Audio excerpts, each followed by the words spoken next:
'Twas the night before Christmas, when all through the house not a creature was stirring, not even a mouse. The stockings were hung by the chimney with care, in hopes that St. Nicholas soon would be there. The children were nestled, all snug in their beds, while visions of sugar plums danced in their little heads. And Mama in her kerchief, and I in my cap, had just settled our brains for a long winter's nap. When out on the lawn there arose such a clatter, I sprang from my bed to see what was the matter. Away to the window I flew like a flash, tore open the shutters and threw up the sash. The moon on the breast of the new fallen snow gave the lustre of midday to objects below. When, what to my wondering eyes should appear but a miniature sleigh and 8 tiny reindeer, with a little old driver so lively and quick, I knew in a moment it must be St. Nick. More rapid than eagles, his coursers they came, and he whistled and shouted and called them by name.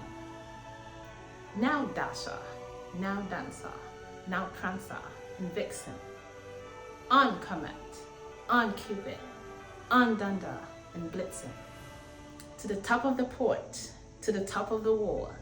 Now dash away, dash away, dash away all, as dry leaves that before the wild hurricane fly.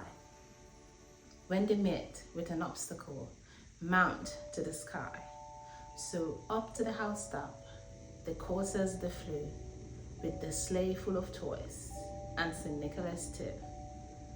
And then, in a twinkling, I heard on the roof the prancing and pawing of each little hoof. As I drew in my head and was turning around, down the chimney St. Nicholas came with a bound. He was dressed all in fur from his head to his foot, and his clothes were all tarnished with ashes and soot. A bundle of toys he had flung on his back, and he looked like a peddler just opening his pack.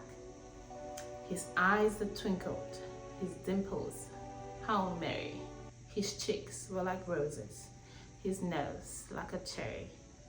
His droll little mouth was drawn up like a bow, and the beard on his chin was as white as snow.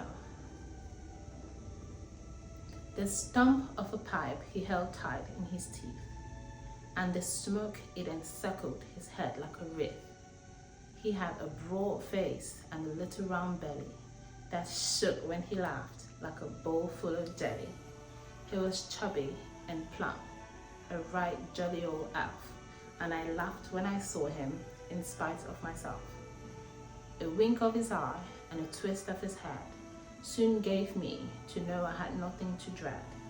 He spoke not a word, but went straight to his work, and filled all the stockings, then turned with a jerk, and laying his finger aside of his nose, and giving a nod up the chimney he rose. He sprang to his sleigh, to his team like a whistle, and away they all flew like the down of a thistle. I heard him exclaim ere he drove out the sight, Happy Christmas to all, and to all a good night.